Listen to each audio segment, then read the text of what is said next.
బ్రహ్మ, ఇంద్రుడు, ఇంకా సనక సనందనాదులు అందరూ వచ్చి భక్తి శ్రద్ధలతో స్వామిని ప్రార్థించారు.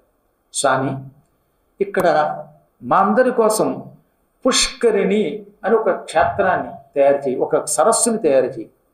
అందులో స్నానం చేసి మేమందరం బాగుపడాలి. ఈ పుష్కరిణి వెంకటాద్రి మీద సాక్షాత్తు గంగానది కంటే కూడా ఎక్కువ శక్తివంతమైనదిగా ఉండాలి. ఎప్పుడైనా తీర్థస్థలాలలో స్నానం చేయడానికి, ఆచమనం చేయడానికి నీళ్లు ఉండాలట. ఒక జలపాతమో, ఒక నదియో, ఒక కోనేరో ఏదో ఒకటి ఉండాలి. ఇవేమీ లేకపోతే ఆ క్షేత్రానికి అంత విలువ ఉండదు. మనం గుర్తుపెట్టుకోవాల్సి ఏంటంటే క్షేత్రంతో పాటు తీర్థం ఉండాలి. అందుకే కాశీ అంత గొప్పది. గంగానది ఉంది, విశ్వేశ్వరుడు ఉన్నాడు. వెంకటాద్రి ఉంది, వెంకటాద్రి మీద పుష్కరిణి. ఆ పుష్కరిణి అపారమైన శక్తివంతమైనది. కాబట్టి ఇక్కడ కూడా మా కోసం ఒక కోనేరు ఏర్పాటు చెయ్యి, మేము అందులో స్నానం చేసి తరిస్తామన్నారు. అప్పుడు మళ్ళీ స్వామివారు ఏం చేశారు, మీ అందరి కోసం ఓ కోనేరు తెప్పిస్తున్నాను అన్నాడు ఆయన. సరిగ్గా ఆ సమయంలోనే మన అదృష్టవశాత్తు పులస్త్యుడు అని ఒక ప్రజాపతి ఉన్నాడు. ఆయన బదరీ క్షేత్రానికి వెళ్ళాడు. అక్కడ తపస్సు చెయ్యాలి అనుకున్నాడు. కొంచెం జాగ్రత్తగా ఉండాలి. అత్యంత ప్రాచీన కాలంలో బ్రహ్మమానస పుత్రుల్లో ఒక ప్రజాపతి పేరు పులస్త్యుడు. ఆయన కొడుకే విశ్రవసుడు, విశ్రవసుడు కొడుకే కుబేరుడు, మరో భార్య కైకసి కొడుకు రావణాసురుడు. ఈ పులస్త్య ప్రజాపతికి నా వంశంలో పరమభక్తుడు, భాగవతోత్తముడు, ఒక గొప్పవాడు పుట్టాలనే కోరిక కలిగి తపస్సు చేయడానికి బదరీకి వెళ్ళిపోయాడు ఆయన. ఇప్పుడు మనం వైష్ణవ ఖండం చెప్పుకుంటున్నాము, ఇందులో బదరీ మహిమ కూడా వస్తుంది. బదరీ అది ఒక దివ్య వైకుంఠ క్షేత్రం. అక్కడికి వెళ్ళాడు. అప్పటికింకా భూలోకానికి గంగ రాలేదు. కేవలం కొన్ని జలపాతాలు మాత్రమే అక్కడ ఉండేవి. గంగా రాలేదు, యమున లేదు, సరస్వతి లేదు, ఏ నదులు లేని కాలం అది. జలపాతములు మాత్రమే ఉన్న కాలం అది. ఎంత సృష్టి అభివృద్ధి చెందిన కాలం కాదు. ఆ కాలంలో ఈయన అక్కడికి వెళ్ళే సమయానికి సరస్వతీదేవి బ్రహ్మగారికి నమస్కరించి, బ్రహ్మదేవ, నేను నీకు భారీగా ఉంటూ నా శరీరమును ఒక నది కింద ప్రవహింపజేస్తాను. ఈ నది ప్రపంచంలో అన్ని నదుల కంటే గొప్ప నది అయి ఉండాలి. ఇక నన్ను మించిన నది ఉండకూడదు. ఈ కోరికతో తపస్సుకు పెడతాను అంటే నువ్వు అనుకున్న పని అంత తేలికైంది కాదు. అయినా నువ్వు కోరేవు కాబట్టి వరం ఇస్తాను, వెళ్ళిరా.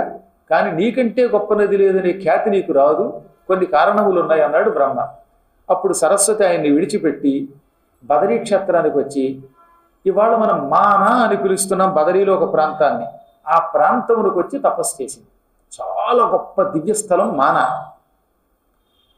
బ్రహ్మ మనస్సు అక్కడ ఉండడం వల్ల హిందీ వాళ్ళు బ్రహ్మకా మన్ అన్నారు. బ్రహ్మ మనస్సు ఉన్న చోట సరస్వతి ఉంటుంది కాబట్టి సరస్వతీకా మన్ అన్నారు. ఈ మన్నే క్రమంగా మాన్ అయిపోయింది, మన నోట్లో పడింది. అందుకే దాని ఇప్పుడు కూడా మానా అంటారు. కాబట్టి ఏకాగ్రత చాలా కష్టం. విచిత్ర ప్రాణులం కాబట్టి మనస్సు ఎక్కడికో పోతూనే ఉంటుంది. అమ్మ తనను తాను మరిచి పూర్తిగా భగవంతుని యందు మనస్సు లగ్నం చేసి అష్టాక్షరీ మంత్ర జపం చేస్తూ ఉంది. ఈయన మంచినీళ్ళు అంటాడు, ఆవిడ కొంచెం కూడా కదలదు. ఈయన మంచినీళ్ళు అన్నాడు, ఆవిడ కదలలేదు. దాంతో పులస్త్యునికి కోపం వచ్చింది. అమ్మ వయ్యుండి తపస్సు చేసుకోవడానికి ఆచమన జలం అడిగిన కుమారుడికి నీళ్ళు ఇవ్వవా? నువ్వు అమ్మవా లేక రాతి బొమ్మవా? నీకు శాపం ఇస్తున్నాను, కాసుకో. నువ్వు ప్రపంచంలో అందరికంటే గొప్ప నది నడిపించుకోవడానికి తపస్సు చేస్తున్నావు. నీ కోరిక ఫలించదు. భవిష్యత్తులో గంగ భూలోకానికి వచ్చి గంగ పేరు తెచ్చుకుంటుంది. గంగ అందరినీ పవిత్రం చేస్తుంది.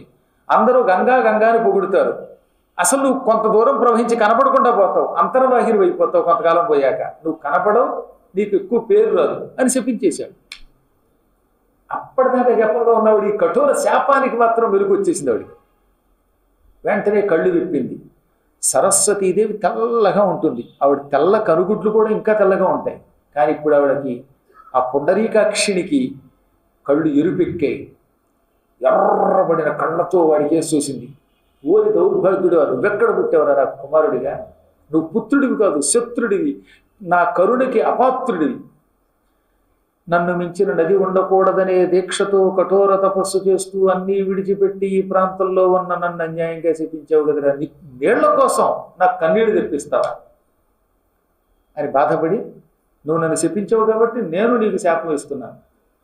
నువ్వు మంచి కొడుకు కావాలన్నావుగా, నీకు నీచుడు క్షుద్రుడు స్త్రీలను చెరబట్టేవాడు కొడుకుగా పుట్టి నీ వంశానికి అపకీర్తిచ్చుగా కానీ చెప్పించేసి వెంటనే వీడు ఆవిడ కాళ్ళు గట్టిగా పెట్టేసుకుని, అమ్మా నీకు పుణ్యం ఉంటుంది, పనికి మాలని నీచుడైన కొడుకుతో నేను పడలేను, అమ్మవి నువ్వు కొడుకులు తప్పు చేస్తే క్షమించాలి, నాకు నువ్వు ఇచ్చిన శాపం తొలగించి నన్ను అనుగ్రహించరగా వెంటనే ఆవిడ కరిగిపోయి, అయితే శాపాన్ని మారుస్తున్నాను, నీకు మాత్రం మంచి కొడుకు పుడతాడు, ఆ కొడుకు 2 భార్యలు వస్తారు, ఆ రెండో భార్యకి 2 పరమ దుర్మార్గులైన కొడుకు కూతురు పుడుతుంది, కానీ నువ్వు కాళ్ళు గట్టిగా పట్టుకున్నావు కనుక అతని రెండో భార్యకి 3వ కొడుకు విభీషణుడిని పుట్టి వాడు పరమ పవిత్రుడై భాగవతుడని పేరు తెచ్చుకుంటాడు. పెద్ద కొడుకు రావణుడు, రెండో వాడు కుంభకర్ణుడు, ఆ తర్వాత పుట్టిన కూతురు శూర్పణఖ. ఇక ఈ ప్రపంచంలో ఇంత త్రాష్టులు లేరు అని పేరు తెచ్చుకుంటారు. ఈ శాపాన్ని ఇలా మారుస్తున్నానన్నది. అందువల్ల ఆయన అదృష్టవంతుడే, కొడుకు విశ్రవసుడు మంచివాడయ్యాడు, మనవుడు నీచుడయ్యాడు. లేకపోతే ఆవిడ శాపానికి ముందే ఈ రావణాసురుడే పుట్టేవాడే. తదనంతరం మరి నా శాపం సంగతి ఏమిటండి, నువ్వు అమ్మవి జగన్మాతవి కనుక నాకు ఇచ్చిన శాపం తిప్పుకున్నావు, నేను శాపం పెట్టగలను తిప్పుకోలేను, నాకు ఆ శక్తి లేదమ్మా అన్నట్ట. వీడంత తెలివైనవాడు, ఏదో వంకతో శాపం తిప్పుకోలేదు. చూసారా, ఇదో రాజకీయం. రాజకీయం అంటే ఇదే, అమ్మకి ఇచ్చిన శాపం తిప్పుకోలేట, ఆవిడ తిప్పుకుంటుందిట. అప్పుడు ఆ తల్లి వెంటనే అక్కడ మాయమై హుటాహుటిన వైకుంఠానికి వచ్చింది. స్వామి జగన్నాయక నన్ను రక్షించండి. అప్పుడు ఆయన ఉన్నాడు, బ్రహ్మాది దేవతలు ఇప్పుడే ఈ 7 కొండల మీద పుష్కరిణి అని ఒక క్షేత్రం, ఒక తీర్థం కావాలని కోరారు. నేను ఈ సప్తగిరుల మీద నీకు స్థలం చూపిస్తాను, అక్కడ 9 రాత్రులు ఏకధాటిన ఓం నమో నారాయణాయ అనే అష్టాక్షరీ మంత్ర జపం చెయ్యి. నీ శరీరం ఇక్కడ పుష్కరిణి అనే పేరుతో ఒక కొలనుగా మారిపోతుంది. నీ శరీరంలో కొంత భాగం మానా దగ్గర సరస్వతీ నదిగా ప్రవహిస్తుంది. ఆ సరస్వతి నది కొంత ప్రవహించాక భవిష్యత్తులో అలకనందా నదిలో కలిసిపోతుంది, గంగలో కలిసిపోతుంది. ఆ తర్వాత నువ్వు అంతర్వాహిని వెళ్ళిపోతావు. కానీ ఇక్కడ మాత్రం శాశ్వతంగా పుష్కరిణి పేరుతో ఉంటావు. పుష్కరిణి అంటే సరస్వతికి మారు రూపం అని ప్రజలకు నేను చెబుతాను. నీ దగ్గరకు వచ్చి నీ పుష్కరిణిలో ఉన్న నీటిలో స్నానం చేసిన వాడు సరస్వతీ నదిలో స్నానం చేసిన మహాఫలితం. నీ శరీరమే ఈ స్వామి పుష్కరిణి. నీ ఒడ్డున వరాహావతారంలో ఉన్న నేను ఆలయంలో కొలువై నిన్ను అనుగ్రహిస్తాను, భక్తులను అనుగ్రహిస్తాను. నా దగ్గరికి మొదటిసారి వచ్చిన వాడు ముందు నీరు స్నానం చేశాక నా దగ్గరికి రావాలి. అలా వస్తేనే వాటిని సంపూర్ణంగా సప్తగిరుల మీద కడుగు పెట్టిన ఫలితం దొరుకుతుంది. అలా మొదటిసారి ఇక్కడికి వచ్చిన వాడు నీరు స్నానం చేయకుండా నన్ను దర్శనం చేసుకున్నా, శ్రీనివాస దర్శనం చేసుకున్నా వాడికి సంపూర్ణంగా యాత్ర ఫలితం రాదు. శాస్త్రం ఇలా పలకగానే సరస్వతి అక్కడికి వచ్చి స్నానం చేసింది. ఆ తర్వాత ఆవిడ శరీరమే ఇప్పుడు స్వామి పుష్కరిణి తీర్థంగా మారింది. అందుకే స్వామి పుష్కరిణి కూడా సరస్వతీ నదియే. సరస్వతీ నదికి పుష్కరిణికి తేడా. కొందరికి అనుమానం, అది ఎండిపోయినప్పుడు ఎండిపోయినా అక్కడికి వెళ్ళి ఒక చెంబు నీళ్లు పోసుకుంటే కొలనులో అడుగుపెట్టి ఒక చుక్క నీరు పోసుకున్నా అది సరస్వతీ నది స్నానంతో సమానంట. అందులో నీళ్లు తీసి కొత్త నీళ్లు పెట్టినప్పుడల్లా సరస్వతి అందులో చేరుతుంది. అసలు సరస్వతీ నది ఏమో బదరీ దగ్గర ఉంటుంది. ఒక 4 మైళ్ళు మాత్రం మనకు అక్కడ ఆ నదీ ప్రవాహం కనపడుతుంది. 4 మైళ్ళు అయ్యాక ఇప్పుడు అలకనంద ఒకవైపు నుంచి, సరస్వతి మరోవైపు నుంచి వచ్చి 2 కలిసిపోతాయి. ఇంకా అక్కడి నుంచి మనకి సరస్వతి కనపడదు. అందుకే సరస్వతీ నది పుష్కరాలకి వెళ్ళి స్నానం చేయాలనుకున్న వాళ్ళు అయితే బదరీ వెళ్ళాలి, లేదా మన తిరుపతికి వచ్చి కొండెక్కి అక్కడ స్వామి పుష్కరుడు ఈ సరస్వతి పుష్కర కాలంలో స్నానం చేస్తే అక్కడికి వెళ్ళి సరస్వతీ నదిలో స్నానం చేసిన ఫలితం పొందుతారు. ఎంత అదృష్టం, మనకి పక్కకే వచ్చింది పుష్కరం.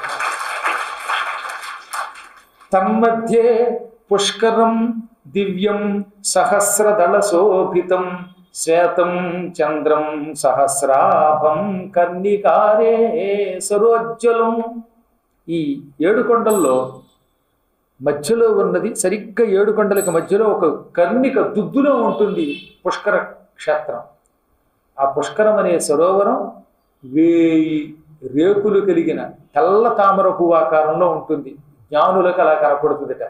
ఒక జ్ఞాని పుష్కరం దగ్గరికి వెళ్ళి భక్తితో కళ్ళు మూసుకుని చూస్తే ఆ పుష్కరిణి అనే పేరు కలిగిన సరోవరం చెరువు 1000 రేకులు కలిగిన తెల్లని తామర పువ్వు ఆకారంలో కనపడుతుంది. అలా ఎవరికైనా అక్కడికి వెళ్ళినప్పుడు కళ్ళు మూసుకున్నప్పుడు కానీ తెరిచినప్పుడు కానీ తామర పువ్వు రూపంలో పుష్కరిణి కనపడితే ఇంకా వాడికి పునర్జన్మ ఉండదటండి. మీరు కూడా వెళ్ళి ఒకసారి ప్రయత్నించండి. సరోవరానికి ఒడ్డున ఎక్కడో చోట కూర్చోండి. ఒక క్షణకాలం భక్తితో విష్ణువుని తెలుసుకోండి. కళ్ళు మూసుకోండి. దైవానుగ్రహం ఉంటే ఆ సరోవరం తెల్ల తామర పువ్వు ఆకారంలో కనపడుతుంది. ఆ తెల్ల తామర పువ్వులు వేపులు ఉంటాయి. మధ్యలో దుద్దుంటుందిగా తామర పువ్వు మధ్యలో కర్ణిక. ఇలా పువ్వులకి ఈ మధ్యలో ఉండేదాన్ని దుద్దు అంటారు అన్నమాట. ఇది కర్ణిక. తామర పువ్వు మధ్యలో పసుపు పచ్చ రంగులో కర్ణిక ఉంటుంది. ఆ కర్ణికలాగా నీళ్లు కనపడ్డాయా ఇక వాడు మహా యోగజాతకుడు అయిపోతాడు. అతనికి పునర్జన్మ ఉండదు. శరీరం విడిచాక వైకుంఠములకు వెళ్ళి తీరుతాడు. అటువంటిది స్వామి పుష్కరిణి. పర్వదినములలో అక్కడికి వెళ్ళి స్నానం చేస్తే మహాయోగం కలుగుతుంది. పిల్లలకి మాటలు రావడం లేదు, మగవాళ్ళుగా ఉంటున్నారు, లేక డల్లగా ఉంటున్నారు అనుకున్న వాళ్ళు ఎప్పుడైనా శుక్రవారం నాడు అక్కడికి వెళ్ళి ఆ సరోవరంలో పిల్లవాడి చేత స్నానం చేయించి స్నానానంతరం పొడి బట్టలు వాడికి కట్టి వరాహస్వామి దర్శనం చేయిస్తే ఏడాది తిరగకుండా కుర్రవాడు చక్కగా మాట్లాడగలుగుతాడు. వాడిలో ఉన్న ఈ బతిలేనితనం తొలగిపోతుంది. కొంతమందిలో మేధకత్వం, బుర్ర తక్కువగా ఉంటుంది, కొందరికి ఆలోచన సరిగ్గా ఉండదు, మంచి ఆలోచన ఉండదు, బుర్ర బాగా పనిచేయదు. అలాంటి వాళ్ళ చేత స్నానం చేయిస్తే బుర్ర మంచి చురుగ్గా పనిచేస్తుంది. మరే కిందకి వెళ్ళాలి అనగానే పరిగెత్తి వెళ్ళిపోతాడు. ఎందుకంటాడో తెలియదు. కిందకి ఎందుకు వెళ్ళాలి గురువు గారు అని అడగడం ఉండదు అనమాట. పరుగు గురువు వెళ్ళిపోవడమే. ఎందుకు వెళ్ళాలి? కింద పుస్తకం ఉంది, మళ్ళీ పరిగెడతాడు. ఏం పుస్తకం అడగడం. అక్కడ 100 పుస్తకాలు ఉంటాయి. ఇలా పైకి ఎందుకు 100 సార్లు తిరిగితే వాడికి బుర్ర ఉందంటావా, లేకపోతే వాడిని మేధకుడు అంటారా? అలాంటి వాళ్ళకి ఈ స్నానం వల్ల, అనంతరం వరాహస్వామి దర్శనం వల్ల మంచి ఆలోచన శక్తి కలుగుతుంది, చురుకుతనం పెరుగుతుంది, జ్ఞానులు అవుతారు, కవులు కూడా అవుతారు. కాబట్టి తప్పక అక్కడికి వెళ్ళాలి. ఈ విధంగా బ్రహ్మాది దేవతల కోరిక మీద సప్తగిరుల మీద ఒక దివ్యమైన పుష్కరిణి అనే తీర్థం వచ్చినమాట. ఆ పుష్కరిణి అపూర్వ పద్మాకరం, శ్వేత పద్మాకరం. తదనంతరం బ్రహ్మ ఆజ్ఞాపించగా కొంతమంది ఋషులు ఆ కొండల మీద యజ్ఞం తలపెట్టారు. ఒక స్థలం చూశారు, ఆ స్థలాన్ని కొంచెం చదువు చేసుకున్నారు, ఒక యజ్ఞం చేశారు. ఏం యజ్ఞం అంటే అది? యజ్ఞం అంటే ఎలా చేయాలో అలా చేశారు. యజ్ఞములలో అన్నదానం జరగాలి. యజ్ఞం జరుగుతున్నంతసేపు సాధ్యమైనంత వరకు అపశబ్దం పలకూడదు. వాళ్ళు ఎప్పుడు అపశబ్దం పలకలేదు, ఎందుకంటే మంచి శబ్దాలే పలికారు. గోవింద నామస్మరణం చేశారు, భక్తితో యజ్ఞం చేశారు. వాళ్ళు యజ్ఞము చేసిన స్థలము ఇవాళ మనం అంజనాద్రి అని పిలుస్తున్న స్థలం అట. ఆంజనేయుడు విగ్రహం పెట్టారు కదా కొండల మీద ఒక చోట. ఆంజనేయుడి విగ్రహం ఉన్న స్థలం అంజనాద్రి. అక్కడ అంజనాదేవి తపస్సు చేసింది. ఈ పిచ్చి హిస్టరీ వాళ్ళు వదిలేయండి. బ్రిటిష్ వాళ్ళ కళ్ళతోటి, ఇంకొకళ్ళ కళ్ళతోటి హిస్టరీ రాసే దౌర్భాగ్యులు దాన్ని అంగీకరించరు.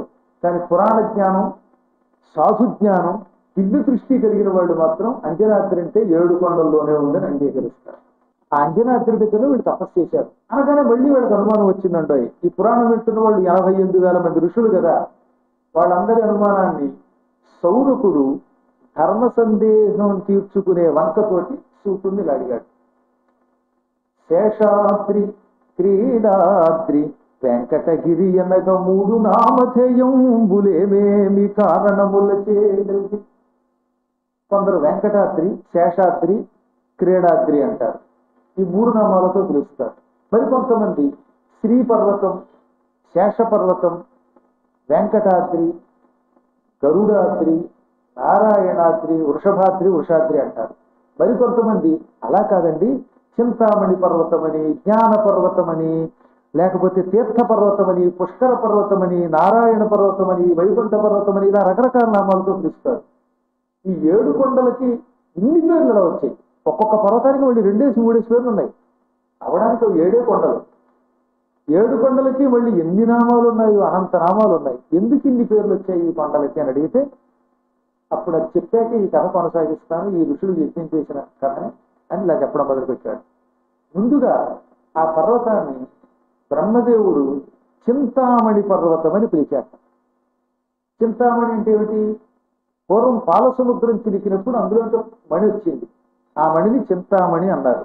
కారణం నువ్వు ఏది కోరితే ఆ వస్తువుని ఇస్తుంది ఆ మణి. చింత అనగా కోరిక, కోరిన కోరికను తీర్చేటటువంటి మణి కనుక చింతామణి అన్నారు. ఇంత చేసే పాల సముద్రంలో ఒక్క మణి పుట్టింది, అది స్వర్గలోకంలో ఉంది. కానీ ఇలాంటి మణులు ఎన్నున్నాయో లెక్క లేకుండా ఒక ప్రాంతంలో ఉన్నాయి. అదే మణిద్వీపం. అమ్మవారు నివసించేటటువంటి గృహం మణిద్వీపంలో ఉన్నది. దాన్ని ఏమంటారు? చింతామణి గృహము. చింతామణి గృహాంతస్థ. అమ్మవారి ఇల్లంతా చింతామణులు తాపడం చేయబడ్డాయి. ఆ మణులు కొన్ని కోట్లు కోట్లు కోట్లు అసంఖ్యాకములు అన్నమాట. అన్ని మణులు అక్కడ ఉన్నాయి. అందులో ఒక్క మణి దేవతల దగ్గర ఉన్నది. ఈ కొండ ఉన్నదే ఈ వెంకటాచలం. ఆ కొండ దగ్గరకు వచ్చి భక్తితో, నమ్మకంతో, సరియైన దీక్షతో ఎవడైనా ఏదైనా కోరుకుంటే దయ తీరుతుంది. కానీ వాడికి భక్తి ఉండాలి, విశ్వాసం ఉండాలి, నియమం ఉండాలి. ఏదో పద్మాకర్గా చెప్పాక ఒకసారి ట్రై చేస్తే పోలే అనుకుంటే నీకేం రాదు. ట్రై చేస్తే పోలేదంటే ట్రై చేస్తే పోతాయి, ఉన్నవి పోతాయి. అలా కాదు, ఎదురుగా నమ్మకంతో వెళ్ళాలి. నేను ఏదన్నా అనుకుంటే ఎలా సాధిస్తున్నానంటే భగవంతుడి మీద నాకున్న విశ్వాసం. నేను ఇప్పటికి కూడా ఆశ్చర్యపోతాను అనమాట, భగవంతుడు ఎంత కరుణామూర్తి అని. హిందీ పురాణములు చెబుతున్నా, ఎప్పటికప్పుడు ఆయన కరుణకు నేను తోటండి అయ్యాను కాబట్టి చెబుతున్నాను.